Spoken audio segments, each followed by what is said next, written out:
তুমি কোনো রকম কোনো ওয়ার্কআউট ছাড়াই বসে বসেই ফ্যাট বার্ন করো। বিষয়টা শুনতে যতটা ইজি মনে হচ্ছে ততটা কিন্তু ইজি নয়। আমি এখন লাঞ্চ নিয়ে চলে এসেছি, আর আজ আমার লাঞ্চে আছে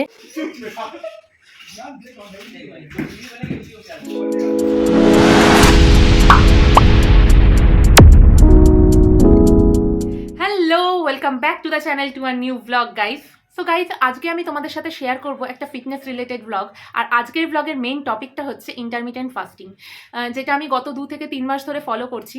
তবে সত্যি কথা বলতে কি, এটা আমার কাছে নতুন কিছু নয়, কারণ আমি যখন কলেজে পড়তাম তখনও এটা করতাম।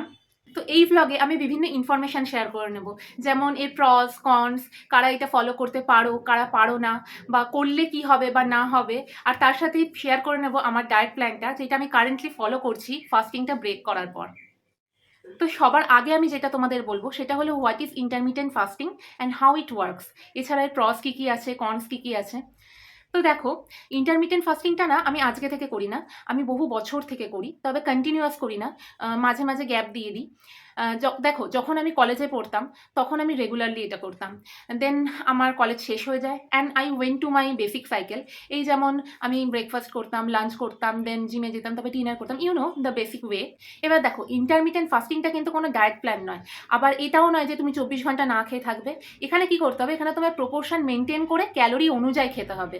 এবার এটাও নয় যে তুমি যাচ্ছে তাই প্রচুর পরিমাণে কিছু একটা খেয়ে নিলে, তাহলে কিন্তু তোমার ফ্যাট বাড়বেও না, কমবেও না, আবার এক জায়গাতেই দাঁড়িয়ে থাকবে। তো দেখো, এখানে ডিফারেন্সটা হলো এই যে এখানে তুমি একটা 24 ঘন্টার উইন্ডো পাবে, আর এই 24 ঘন্টার মধ্যে 16 ঘন্টা তোমায় ফাস্টিং করতে হবে, আর যে 8 ঘন্টা থাকবে সেই 8 ঘন্টায় তুমি খেতে পারবে। তবে এখানেও তোমায় ক্যালোরি মেনটেন করতে হবে, তবে সেটা অন্যান্য ডায়েট প্ল্যানের মতো স্ট্রিক্টলি মেনটেন করতে হবে না, মানে তুমি নিজের মনের মতো খেতে পারবে। ইন্টারমিটেন্ট ফাস্টিংটা তোমার বডিকে একটা ফ্যাট বার্নিং মেশিনে পরিণত করে দেয়। এই ইটিং প্যাটার্নটা যদি তুমি ফলো করো তাহলে তোমার বডি ইটসেলফ ফ্যাট বার্ন করবে, মানে বলতে পারো যে তুমি কোনো রকম কোনো ওয়ার্কআউট ছাড়াই বসে বসেই ফ্যাট বার্ন করবে। তুমি তোমার বডিকে ফাস্টিংয়ে নিয়ে যাচ্ছ না, তো তোমার বডিতে অনেকগুলো হরমোন আছে যেগুলো বডির বিভিন্ন ফাংশন, যেমন ডাইজেশন, মেটাবলিজম, এই সব কিছুকেই এফেক্ট করে। বডিটা এমন ফিল করে যেন বডিটা স্টার্ভ করছে, যার ফলে বডিতে স্টোরড ফ্যাটগুলো ইউটিলাইজ হয় এবং এনার্জি প্রডিউস করে। এর ফলে কি হয়, এর ফলে বডিতে যে মেদগুলো জমে থাকে সেইগুলো কমে আসে এবং তোমার বডিটা ওয়েট লস করে। তো এটাই হলো basic way how intermittent fasting work. বিষয়টা শুনতে যতটা ইজি মনে হচ্ছে ততটা কিন্তু ইজি নয়। আগে এর প্রস আর কনসগুলো শোনো, তারপর এটাও শুনবে যে আমি কাদেরকে এটা করতে বারণ করছি, কারণ সম্পূর্ণ নলেজ না নিয়ে যদি এটা করতে যাও তাহলে কিন্তু পরে প্রবলেম হতে পারে। সুতরাং কিপ অন ওয়াচিং, বিষয়টা স্কিপ করে যেও না। তো যখন তোমরা ফাস্টিং করছো তখন তোমাদের বডির হরমোনগুলো রিঅ্যাডজাস্ট হতে থাকে, মানে অ্যাডজাস্ট হতে থাকে আর কি। আর সবচেয়ে বেশি যে হরমোন দুটো ইনফ্লুয়েন্স হয় ডিউ টু ইন্টারমিটেন্ট ফাস্টিং, সেই দুটো হলো HGH মানে হিউম্যান গ্রোথ হরমোন, আর ইনসুলিন। তো বডিতে ইনসুলিন হরমোন কমে যায় আর স্টোরড ফ্যাটগুলো ইউজ হতে থাকে। তো ধরে নাও পেটে প্রচুর চর্বি রয়েছে, হাতে প্রচুর চর্বি রয়েছে, বা বডির বিভিন্ন জায়গায় প্রচুর চর্বি রয়েছে যেগুলো তোমরা ওয়ার্কআউট করেও ঝরাতে পারছো না। তো সেক্ষেত্রে এই ইন্টারমিটেন্ট ফাস্টিং ওই জমে থাকা ফ্যাটগুলোকে ঝরিয়ে দেয় সহজে, কারণ এই বডিতে হরমোনগুলোই এইভাবে কাজ করে। তো নেক্সট হচ্ছে হিউম্যান গ্রোথ হরমোন। তো এই হরমোনটাও একই রকমভাবে তোমার বডিতে স্টোরড ফ্যাটগুলোকে লুজ করে এবং it also helps you to grow lean muscle. তো অবভিয়াসলি ফ্যাট যত কমবে মাসেল ভিজিবিলিটিও ততই বাড়বে। তো দিনের ওই 8 ঘন্টা যখন তুমি খাবে তখন ওই খাবারটা সম্পূর্ণরূপে তোমার মাসেলে গিয়ে লাগবে, তোমার বডিতে ফ্যাট হয়ে স্টোর হবে না। আর হরমোনটা এইভাবে ইনফ্লুয়েন্স হয় বলেই কিন্তু তোমার বডির যে ফ্যাট সেগুলো এত কুইকলি বার্ন হয়, তার সাথে তোমার স্টোরড ফ্যাটের প্রবলেমটাও কমে এবং লিন মাসেলের গ্রোথটাও ইনফ্লুয়েন্স হয়। ফাস্টিং এর ফলে তোমার বডিতে একটা সেল রিপেয়ারিং প্রসেস শুরু হয়ে যায়, যার ফলে তোমার স্কিনটা ভীষণ পরিমাণে ফ্রেশ দেখায়। তবে অ্যাগেইন আমি বলছি যে এটা কিন্তু তখনই ওয়ার্ক করবে যখন তুমি এটাকে প্রপারলি ফলো করবে এবং কমফোর্টেবলি জিনিসটাকে একসেপ্ট করবে। তো ইন্টারমিটেন্ট ফাস্টিং এর সবচেয়ে বড় চ্যালেঞ্জ হচ্ছে এটা, যে এটা কিন্তু সবাই করতে পারে না, কারণ এই একটানা 16 ঘন্টা না খেয়ে থাকাটা কিন্তু সবার পক্ষে সম্ভব নয়। এবার আমি কিভাবে করতে পারি, কারণ আমার এটা করে অভ্যেস আছে, আমার লাইফস্টাইলটাই এরকম। এবার আমি যেটাতে কমফোর্টেবল সেটাতে যে তোমরাও কমফোর্টেবল হবে এর কিন্তু কোনো মানে নেই। তো তোমরা যারা নতুন নতুন ইন্টারমিটেন্ট ফাস্টিং করছো তাদের ক্ষেত্রে একটা সমস্যা হতে পারে যে 16 ঘন্টার মধ্যে তোমাদের খিদে পেয়ে যেতে পারে। তো তাদের আমি বলে রাখি যে ইন্টারমিটেন্ট ফাস্টিংটা কিন্তু ভীষণ স্ট্রিক্ট। এই 16 ঘন্টার মধ্যে কিন্তু তোমরা কিচ্ছু খেতে পারবে না, যদি খাও তাহলে কিন্তু ফাস্টিং আর কাজ করবে না।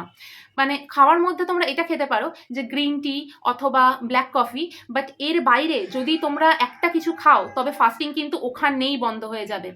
আর তোমাদের বডি স্টারভেশন ফিল করবে না, আর যে হরমোনগুলো ইনফ্লুয়েন্স হয় ফ্যাটটাকে বার্ন করার জন্য, ইউজ করার জন্য, সেটাও কিন্তু আর হবে না। তো এই যে স্ট্রিক্ট ব্যাপারটা আছে, তো এটা নতুন কারোর পক্ষে করাটা ভীষণ ডিফিকাল্ট। এই জন্যই আমি বিগিনার কাউকে ইন্টারমিটেন্ট ফাস্টিং একদম সাজেস্ট করি না। এছাড়া তোমরা যারা টিনেজার আছো, মানে যাদের বয়স 20 বছরের নিচে, যারা কিনা স্কুলে যাও, কলেজে যাও, তারাও ইন্টারমিটেন্ট ফাস্টিং না করার চেষ্টা করবে, কারণ পরে গিয়ে দেখা গেল যে স্কুলে গেলে আর হঠাৎ করে মাথা ঘুরিয়ে পড়ে গেলে। বাট তুমি যদি আগের থেকে ওয়েট লস জার্নিতে থেকে থাকো বা এই ধরনের ফাস্টিংয়ে থাকার অভ্যেস যদি তোমার থেকে থাকে, তবে তুমি এটা করতে পারো। এছাড়া তোমার শরীরে যদি কোনো সমস্যা থেকে থাকে, যেমন লো প্রেশার, মাথা ঘুরিয়ে যায়, মাইগ্রেনের প্রবলেম, বা পেটে ব্যথা, গ্যাস্ট্রিকের প্রবলেম, এসব যদি থেকে থাকে, তবে কিন্তু তোমরা এটা একদম ফলো করবে না। It's strictly no. ধরো তুমি অনেকদিন ধরেই একটা ওয়েট লস প্ল্যাটোতে আটকে পড়ে আছো, তোমার বডি ওয়েট কিছুতেই বাড়ছে না বা কমছে না, তো সেক্ষেত্রে তুমি এটা ফলো করতে পারো। ইন্টারমিটেন্ট ফাস্টিং তোমার হেল্প করবে ওই প্ল্যাটোটা থেকে বেরিয়ে আসতে। এছাড়াও যাদের পেটে প্রচুর ফ্যাট জমে আছে, প্রচুর ওয়ার্কআউট করছো, রুটিন ফলো করছো, কিন্তু কিছুতেই কিছু হচ্ছে না, তারাও এটা ফলো করতে পারো। বাট অ্যাগেইন আমি বলে দিলাম, যদি কোনো রকম শারীরিক সমস্যা, নার্ভের প্রবলেম বা হরমোনাল প্রবলেম বা কোনো রকমের কোনো মেডিকেল প্রবলেম থেকে থাকলে একদম এটা করবে না। সঙ্গে যদি কেউ প্রেগনেন্ট হও, তবেও কিন্তু এটা একদম ফলো করবে না, strictly no. So intermittent fasting strictly 3টে ওয়েতে করা যায়। আমি যেটা করি সেটাই তোমাদের ভালোভাবে বলবো, বাকিগুলো বলে তোমাদের অযথা কনফিউজ করবো না। তো দেখো, এটা একটা 16/8 মেথড। 16/8 কেন বললাম? কারণ এখানে আমরা 16 ঘন্টা ফাস্টিং করি আর 8 ঘন্টা খেতে পারি। তো এই মেথডে প্রত্যেকেই ব্রেকফাস্টটাকে স্কিপ করে যায়। So breakfast is basically not a part of the diet plan. তো আমি যেদিন ব্রেকফাস্ট করি সেদিন ইন্টারমিটেন্ট ফাস্টিং করি না। আর আমার পার্সোনাল ক্লক অনুযায়ী আমার যে ফাস্টিং আওয়ার সেটা শুরু হয় রাত 10টা থেকে দুপুর 2টো অবধি, আর যে ইটিং উইন্ডো সেটা শুরু হয় দুপুর 2টো থেকে রাত 10টা অবধি। তো তোমাদের মনে এবার প্রশ্ন আসতে পারে যে তোমরা তোমাদের মিল প্ল্যানটা কিভাবে করবে। তো দেখো, এই যে 8 ঘন্টার টাইম, এই 8 ঘন্টার মধ্যে অনেকে 2টো মিল নেয়, অনেকে 3টে মিল নেয়, আবার অনেকে 5টা মিল নেয়, মানে ছোট ছোট করে অল্প অল্প করে 5বার খায় আর কি। তো আমি স্ট্রিক্টলি 2 থেকে 3টে মিল নিই। তো আশা করি এবার তোমরা সমস্তটা বুঝতে পেরেছো ভালো করে। তো এখন এই দুপুর 2টো মতো বাজে, তো আমার ফার্স্ট মিলের সময় তো হয়ে গেছে। তো চলো ফার্স্ট মিলটা নিয়ে নিই। তো আমি এখন লাঞ্চ নিয়ে চলে এসেছি। আর আজ আমার লাঞ্চে আছে ডালিয়া, ধনেপাতার বড়া আর পুঁই মিটুলি ভাজা। তো চলো লাঞ্চটা সেরে নিই। সো গাইস, এখন ওই সন্ধ্যে 6:30 মতো বাজে আর আমি জিমে চলে এসেছি। লাঞ্চের পর আমি 3 ঘন্টার গ্যাপ দিয়েছি আর এখন ওয়ার্কআউট করছি। ওয়ার্কআউটটা কিন্তু কন্টিনিউ রাখবে। আমি জিমে না গেলেও বাড়িতে ওয়ার্কআউট করি। আর ইন্টারমিটেন্ট ফাস্টিং করেছো বলে যে ওয়ার্কআউট করবে না, এটা কিন্তু ঠিক নয়। ওয়ার্কআউট আর ইটিং প্যাটার্ন দুটোকে মেনটেন করতে হবে, আর সঙ্গে প্রপার নিউট্রিশন, তাহলেই কিন্তু জিনিসটা কাজ করবে, নয়তো কাজ করবে না।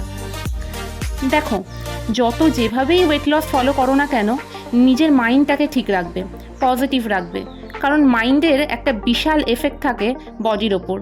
যতটা সম্ভব চেষ্টা করবে মাইন্ডটাকে ফ্রেশ রাখতে, পজিটিভ রাখতে, বেশি স্ট্রেস নেবে না। রাতের ডিনারটা আমি নিয়ে চলে এসেছি গাইস। ডিনারটা দেখে নর্মাল ডায়েট প্ল্যানের তুলনায় অনেকটাই হেভি মনে হতে পারে তোমাদের, কারণ আমি রাতে অনেকটাই ভাত খাচ্ছি, দুপুরে লাঞ্চের মতো। কারণটা হচ্ছে, ডিনারটা খেয়ে কিন্তু আমি সঙ্গে সঙ্গে ঘুমোই না। যেহেতু আমি রাত জেগে কাজ করি, তো অনেকটা সময় আমি জেগে থাকি, তো অনেকটাই ক্যালোরি আমার বার্ন হয়ে যায়। তো গাইজ, আজকের এই ব্লগটা আমি এখানেই এন্ড করছি, কারণ এর চেয়ে বেশি বকবক করলে তোমরা সবাই ঘুমিয়ে পড়বে। আর আজকের ব্লগটা যদি ভালো লেগে থাকে, then please do like, comment, share and do subscribe. দেখা হচ্ছে নতুন একটি ব্লগে। Till then, take care and good night.